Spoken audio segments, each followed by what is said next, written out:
j'appelle pseudo-amour, par exemple, ce que j'appellerais l'amour de besoin. L'un des deux dit à l'autre je t'aime, et ça veut dire en fait aime-moi, aime-moi.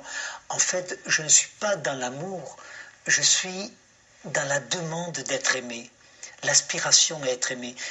C'est un amour qui va déboucher souvent sur une relation terroriste dans laquelle on va exiger de l'autre qu'il nous aime.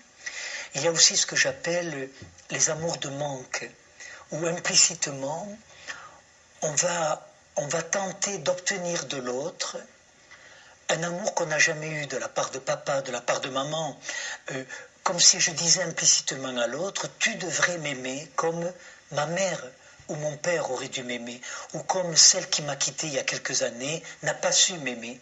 Et donc, quel que soit l'amour que va nous offrir l'autre, il ne sera jamais à la hauteur, il ne correspondra pas à ce que nous attendons de l'autre. Ça, ce sont les amours de manque. Il y a aussi les amours de peur, qui fait que nous exigeons de l'autre qu'il n'aime que nous. Tu ne dois pas regarder un autre homme, une autre femme, tu dois aimer que moi, je dois être la personne la plus importante pour toi dans la vie. Et je ne sais pas si vous entendez à travers ça tout le terrorisme, toute la violence dont peut être porteur ce que certains appellent l'amour, mais que moi, je continue à appeler les pseudo-amours. Alors on me demande souvent, mais qu'est-ce que c'est alors que l'amour? Eh bien, à l'âge que j'ai 73 ans cette année, l'image qui me semble la plus juste pour parler de l'amour, c'est l'image musicale.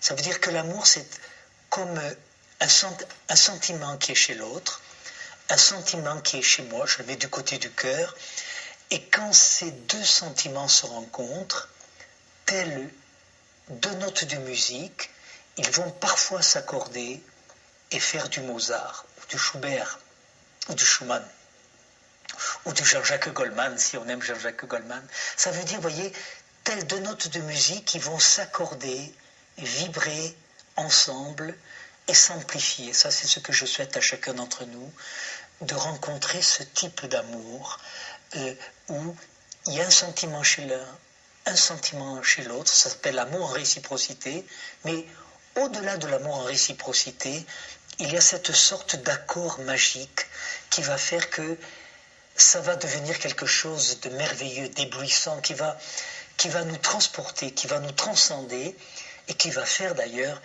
dans ce type de relation amoureuse qu'on va écrire des poèmes. Ça a été mon cas alors que je croyais que j'étais incapable d'écrire. On va être capable de traverser la Manche à la nage, enfin de faire des choses extraordinaires, de développer une énergie, de développer une créativité.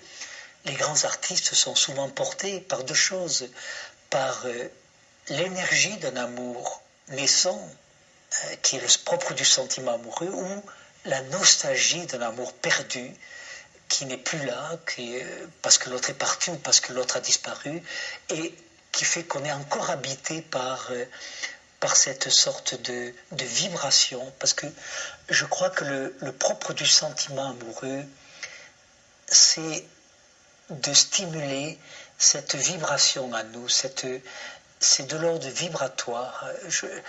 Quand chacune de nos cellules vont scintiller, vont pétiller, vont être porteuses comme ça d'un mouvement qui nous appelle, qui nous porte vers l'autre, avec ce sentiment, c'est ce que je souhaite à chacun, d'être reçu, d'être accueilli, d'être amplifié. Alors, c'est cette sorte d'amour en réciprocité qui va faire parfois que ça va être formidable. Mais attention, parfois il y a un amour formidable chez l'un, il y a un amour formidable chez l'autre, mais quand ces deux amours se rencontrent, ça ne vibre pas, ça ne s'accorde pas. Et le paradoxe, c'est qu'ils ne vont pas se quitter, ils vont rester ensemble, quand même, avec l'espoir que ça s'accorde. Et à l'âge que j'ai, je n'ai jamais vu un couac se transformer en Mozart. Donc il faudra avoir le courage, l'honnêteté de sentir que même si l'amour que nous avons, même si l'amour qu'il y a chez l'autre est formidable, mais s'il ne s'accorde pas, il faudrait quand même accepter de renoncer à la relation. Mais ça, c'est encore une autre interrogation.